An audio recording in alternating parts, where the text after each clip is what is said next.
หรับในส่วนของคู่เงินของทองคำณปัจจุบันนี้เนาะเท่าที่ข้อยเข้าอยู่ในรอบของ8โมงผ่านมาภายใน30นาทีนี้ก็ตลาดนี้ก็ยังบ่ได้ห่างกันไปไกลหลายเลยเนาะก็ถือว่ายังอยู่ในโซน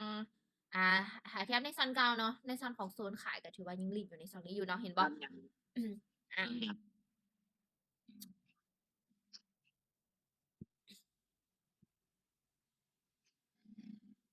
อะจากในส่วนเก่าเนาะที่ว่าเฮาหมายไว้เนาะจากในส่วนเก่าที่เฮาหมายไว้เห็นบ่สังเกตในกรอบเนาะที่ค่อยหมายไว้เนาะในส่วนนี้ราคาเริ่มดันลงแล้วเด้เนาะฉะนั้นเวลาที่ว่าเจ้าเข้าเทรดกับซินกันเนาะข้อยอยากจะให้ติดตามเบิ่งจากภาพรวมตลาดแล้วก็เบิ่งจากโซนเนาะในช่องโซนขายหรือว่าในช่องโซนซื้อบ่เนาะหาเทียบเส้นกราฟกับเบิ่งจากแนวโน้มการปิดโตขึ้นโตลงของกราฟเนาะเพราะว่าลักษณะเนาะการเคลื่อนที่ของกราฟเนาะมันจะขึ้นกับเม็ดเงินการลงทุนของนักลงทุนเนาะทั้งซื้อแล้วก็ขายนั่นเนาะฉะนั้นเวลาที่ว่าเขาเข้าหรือว่าเขาจะเข้าทำกำไรนั่นเนาะก็คืออยากจะให้เบิ่งจากแนวโน้มเนาะหรือว่าภาพรวมของตลาดนั้นเป็นหลักเนาะโอเคเนาะเดี๋ยวเขาจะรอเบิ่งในส่วนของลักษณะน่ะเนาะในส่วนของคู่เงินของทองคำนี่เนาะคือในส่วนนี้นี่วินเลทเนาะโอกาสเขาทำกำไรก็จะได้อยู่ที่95%ขึ้นเนาะเรายอมรับความเสี่ยง5%เนาะสำหรับในการที่เราใช้ทำเฟรมใน1นาทีนี่เนาะหาเงินเนาะแช่รอผลแล้วก็เอาผลนี่เนาะก็ถือว่าเรารอขายตามในซองของตลาดได้เลยเนาะใครที่ว่าเข้ามาตามหลังเนาะเข้ามาศึกษาอยู่ที่คู่เงินของทองคำเนาะหรือว่าสามารถติดตามเบิ่งกราฟได้เลยเนาะทำได้จ้ะโอเคเนาะ ไม่ตีรอเนาะโอ้ขายที่ว่ากำไรแล้วก็ขายกันในเด้อเนาะกำไรแล้วก็เทขายได้เนาะเดินเทอละ10 เหรียญถือว่าเก่งหลายเนาะโอ้10 เหรียญก็หาไม่ก็ได้อยู่ที่40ปลายแล้วเด้เนาะกำไรล้านปลายแล้วเนาะเทขายในเด้อเนาะกำไรแล้วก็เทขายกันแน่เนาะบ่ต้องอาศัยอยู่โดนในตลาดเกินไปเนาะเทขายก็โลดพร้อมหน้านะคะก็ถ้าว่าเขาอยากลงทุนเนาะเขาก็จึงซื้อเข้ามา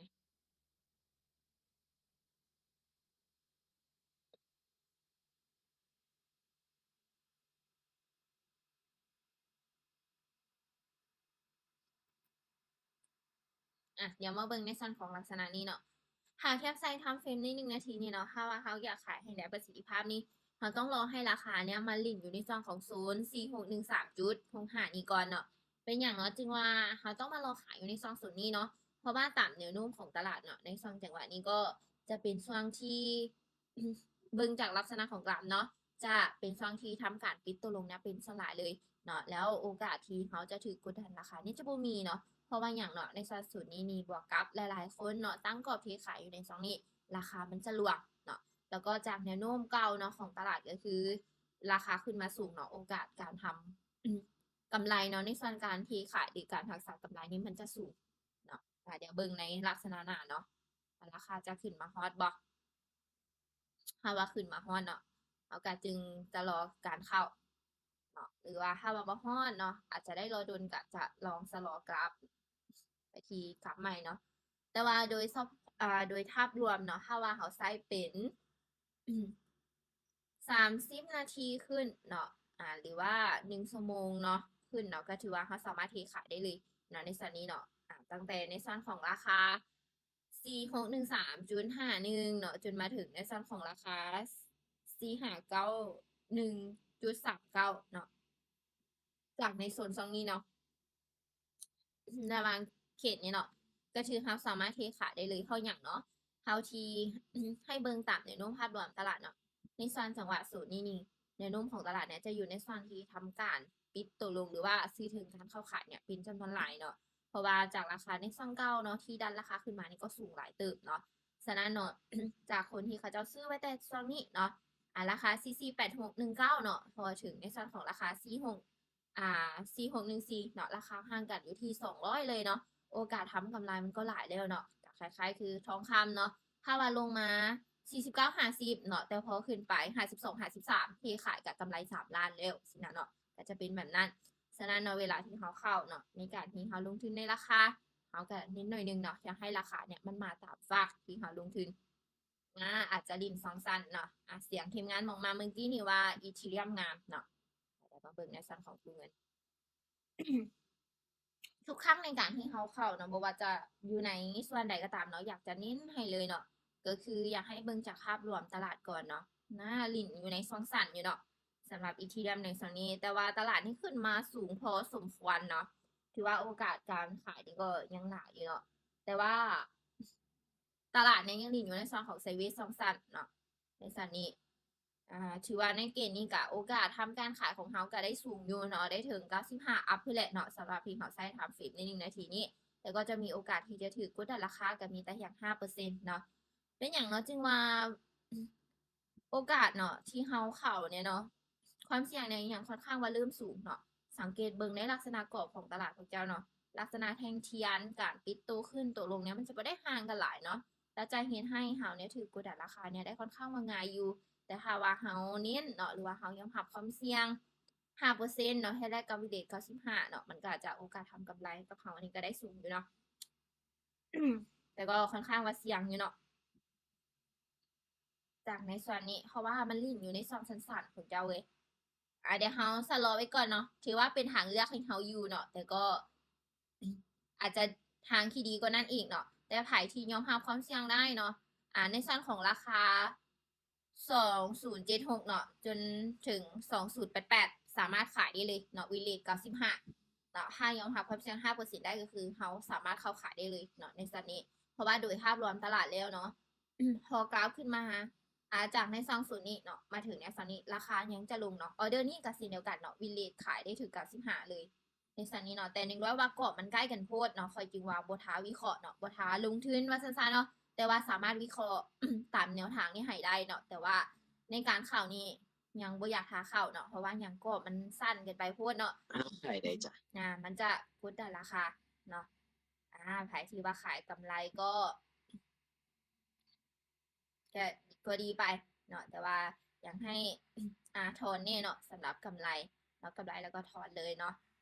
บ่ต้องยือดุลกับตลาดเนาะใครถือว่านี้หนักได้เนาะตามแนวทางเนาะถือว่ากำไรไปสำคัญเนาะบริหาร กำไรแล้วเนาะบริหารกำไรไปนำเด้อเนาะบ่ต้องเอาลามต้นทุนไปนำเนาะเชื่อว่าให้เฮาเนี่ยจัดการความเสี่ยงให้กับตัวเองให้ได้ง่ายๆถือว่าลิ้นของซันก็โอเคเลยแหละเนาะเดี๋ยวมาเบิ่งในส่วนของ BDC เบิ่งเนาะเอาที่ความเสี่ยงต่ำที่สุดเนาะโอ้ คู่เงินใดก็พอคู่เงินนั่นเนาะกราฟเนี้ยยังจะเป็นในส่วนของลักษณะอ่าไซด์เวย์เนาะลิ้นอยู่ในซองสั้นๆอยู่เนาะถามว่าโอกาสเขาเข้าทำกำไรเนี่ยได้สูงบ่ได้สูงอยู่เนาะแต่ว่าโอกาสที่เขาจะถือกดดันราคาก็จะมาแฮงสิเดียวกันเนาะเป็นอย่างน้อยในส่วนลักษณะตลาดแบบนี้มันจึงว่า โอกาสเนาะที่จะถือกดดันราคานี่มันจะหลายเนาะสังเกตพระเจ้าเนาะลักษณะการปิดตัวลงของกราฟเนาะแล้วก็ขึ้นเนี่ยมันจะไม่ได้ห่างกันหลายเลย แสดงว่าในจุดการทำซื้อแล้วก็ขายเนี่ยเนาะเม็ดเงินเนี่ยมันจะไม่ได้ห่างกันหลายแล้วแนวโน้มราคาที่จะขึ้นจะลงอย่างชัดเจนเนี่ยมันจะบ่ค่อยได้เนาะเพราะว่าอย่างเนาะเราลงทุนในราคานี่เราอาศัยให้กราฟเนี่ยขึ้นตามที่เราลงทุนหรือว่าลงตามที่เราลงทุนเนาะเช่นว่าขายก็ต้องลงเนาะซื้อก็ต้องขึ้นเนาะฉะนั้นเนาะถ้าว่าแนวโน้มของกราฟมันบ่ไปในตามทิศทางของเขาหรือว่ากราฟมันอยู่ใกล้กันหลายน่ะมันจะเห็นให้ราคาเนี่ยสวิง เนาะหรือว่าง่ายๆก็คือจากจุดการลงทุนนี่เนาะอันดับแรกเนาะลักษณะที่เกิดการใกล้กันหนึ่งการลงทุนอาจจะยังบ่ทันได้หลายพอสองหลายพอเนาะโดยเฉพาะที่กราฟสวิงนี่ก็คือหลายเลยแหละเนาะแล้วเมื่อหลายๆคนทำการเข้ามาลงทุนเนาะมันจะเฮ็ดให้บวกกราฟภาพว่าบ่ไปตามทิศทางเดียวกันเนี่ยมันจะเฮ็ดให้กราฟเนี่ยสวิงแล้วจะเฮ็ดให้เฮาเนี่ยเข้ายากเนาะโดยเฉพาะที่ไทยที่คิดว่าเป็นแท่งสลับนั่นแหละเนาะอันตรายสุดๆเลยพวกเจ้าเนาะ เป็นอย่างเราจึงว่าอันตรายสุดๆ เวลากรอบมันใกล้กันนะโอกาสทำกำไรยากได้เนาะโอกาสที่เจ้าจะถือกดดันราคาที่สูงหลายก่อนที่เจ้าจะมีกำไรเลยเนาะใครที่ว่าเซฟตัวเองได้เนาะก็ลองพิจารณาเบิ่งเนาะเพราะว่าเมนยูเนาะมันคือส่วนสลับคือเขาจะวิเคราะห์ง่ายแต่ในความเป็นจริงเนาะอาจจะเป็นตัวล่อให้เขาเนี่ยเสียเงินอยู่ในส่วนนั้นได้ด้วยซ้ำเนาะเพราะว่ากรอบมันใกล้กันเองเนาะทุกคู่เงินเลยเนาะในสองเศร้านี้ถือว่าค่อนข้างว่าสวงไซเวย์ มืดเลยในส่วนนี้ แต่หาเทียบใส่กับโอกาสเขาซื้อได้อยู่เนาะสำหรับในส่วนของ XRP โอเคเนาะเดี๋ยวค่อยจะทาศึกษาอยู่ในส่วนของ XRP ออเดอร์หนึ่งเด้อ ถือว่าจากราคาในส่วนนี้เนาะจากที่ส่วนเก่าเนี่ยเคยขึ้นไปอยู่ในส่วนของราคา 1.3547 เนาะแต่ว่าตอนนี้นี่เริ่มรวงลงมาอยู่ที่13353เนาะก็คือว่าโอกาสที่จะให้โอกาสคนได้เข้าซื้อเนาะเที่ยเก็งกำไรนี่ก็ได้อยู่เนาะสำหรับการลงทุนในราคาของเขาก็แกมเราซื้อตามก็จะได้อยู่เนาะออเดอร์นี้เนาะคือว่าเปอร์เซ็นต์ซื้อก็ได้อยู่ที่ถึง90อัพเนาะแต่ว่าเดี๋ยวเขาจะสลอไว้ก่อนเดี๋ยวเบิ่งออเดอร์หน้า สำคัญทุกคนเนาะการลงทุน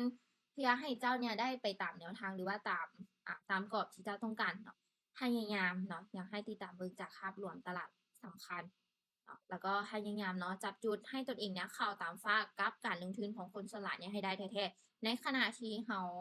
ต้นทุนยังบ่หลายเนาะหรือว่าค่าเทียบใส่ในการที่เราเอิ้นการลิ้นในตลาดเนาะก็คือการที่เราเป็นปลาน้อยหรือว่าปลาใหญ่นั่นเนาะบ่ซั้นนี่ในขณะที่เขาเจอปลาใหญ่แต่ว่าเขายัง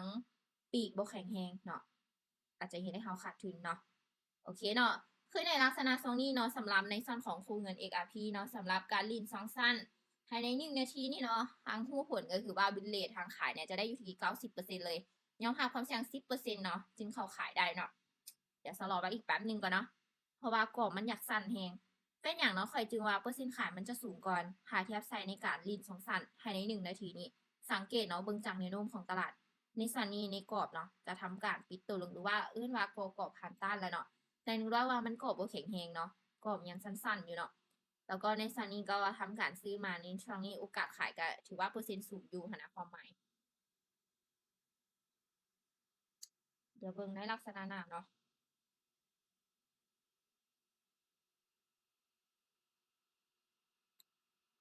ช่วงใดก็พอช่วงนั้นเนาะเริ่มติดไซด์เวย์กันหมดเลย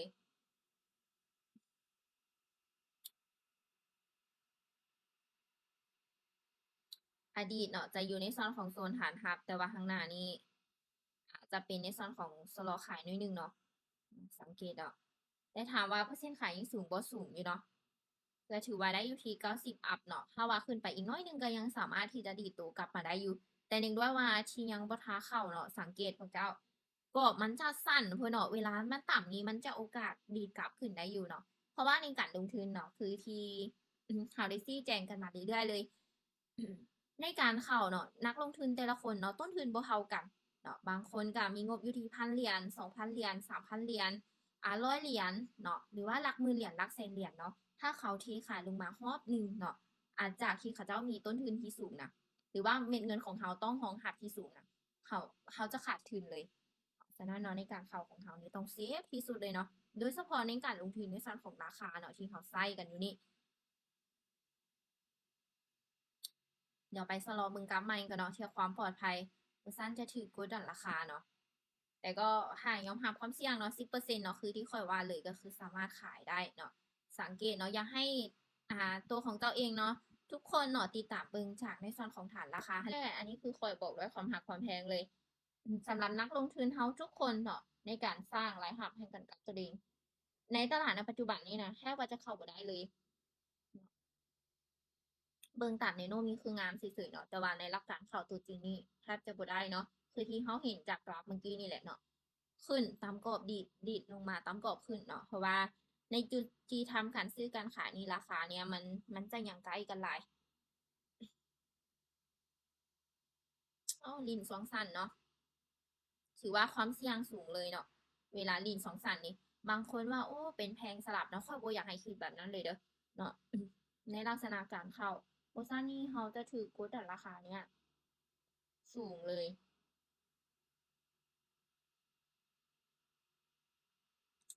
พอซองใดก็พอซองนั้นเนาะ เวลาเขายังเหลือ6นาทีเบิ่งว่าเขาจะเข้าได้บ่ถ้าว่าบ่ได้นี่ข้อนี้ก็คือจะบ่พาเข้าเลยเนาะเทื่อรักษากำไรรอบของ8โมงนั้นไว้เนาะเอาไว้ต่อในรอบของถือว่าออกจากกรอบมาอยู่เนาะ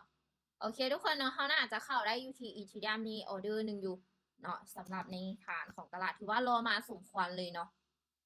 โอเคทุกคนเนาะสำหรับในส่วนของ Ethereum ในส่วนนี้เนาะถ้าว่าเฮงขายลิ่นอยู่ในส่วนของโซนน้อยๆนี่เนาะในส่วนของราคา2081เนาะเขาจะขายเด้อโอเคได้บ่ขึ้นอีกหน่อยหนึงบ่โอเคเนาะเดี๋ยวเขาจะขายพร้อมหนึ่งเด้อ แต่ถามว่าลงมาหาในซองนี้นี่ขายบ่ได้แล้วเนาะเปอร์เซ็นต์ขายบ่ค่อยได้หรอกในจังหวะนี้โอ้ถือว่ารอมาโดนเติบเนาะแต่ว่าในซอนนี้ก็ได้อยู่ที่95ซื่อๆได้ขนาดเนาะก็ถือว่ายังบ่ทันได้หลายพอเนาะสำคัญพวกเจ้าเอ้ยเนาะการลงทุนในส่วนของราคาเนี่ยอยากให้เน้นแท้ๆเลยเนาะเที่ยหยังเนาะเที่ยเซฟทั้งต้นทุนของเฮาแล้วก็การทำกำไรของเฮาหั่นแหละ เพราะว่าตลาดเนาะการหมุนเวียนของกลุ่มนักลงทุนเนี่ยจะมีหลายๆคนเลยเนาะที่ว่าเข้ามาลงทุนเนาะ ฉะนั้นเนาะในการทำกำไรของเขาเนี่ยอยากให้เซฟไว้ตลาดเนาะอย่าลืมเนาะการเข้าเนี่ยอยู่กับเขา24 ชั่วโมงเนาะโดยถามได้อยากอยากให้อาจารย์อธิบายวิธีการตั้งตลาดว่าโซนใดมันซื้อหรือขายได้เปรียบ อ๋อโอเคเนาะในคอมนี่เนาะเดี๋ยวไว้ครอบ10 โมงได้บ่10 โมงยังจะเจอข่อยอยู่เนาะเดี๋ยวไว้ครอบ10 โมงมาสื่อสารนำกันได้บ่เพราะว่ามื้อนี้เนาะเป็นมื้อที่ข่อยรับผิดชอบเดะแล้ว9 โมงครึ่งถัดไปเนี่ยมันจะต่ำกับมีตติงของคนอื่นเนาะข่อยจึงว่าได้จุก่อนเนาะคอมนี้เดี๋ยวไว้ครอบ10 โมงเฮามาศึกษานำกันอีกครั้งหนึ่งได้บ่เดี๋ยวข่อยมาชี้แจงให้โอเค เดี๋ยวไว้เจอกันในฮอร์โมนนั้น